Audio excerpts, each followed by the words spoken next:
Danes je vedro jubol že na Madžarskem, tej čudoviti deželi čardaža, violine, golaža, paprikaša in marsičesa. Jaz pa sem pri ustvarjanju 7.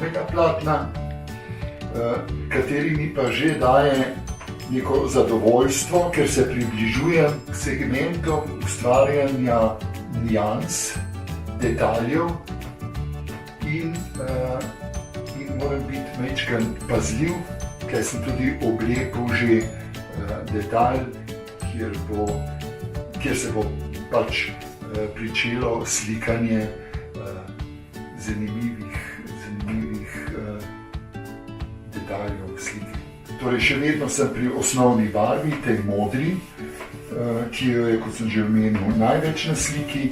Običajno slikam najprej svetle partije in potem grem do vedno temnejše, vendar pri ustvarjanju te slike sem vrstni red nanosov malo zamenjal, ker je pa le veliko osnovne barve v samem ozadju.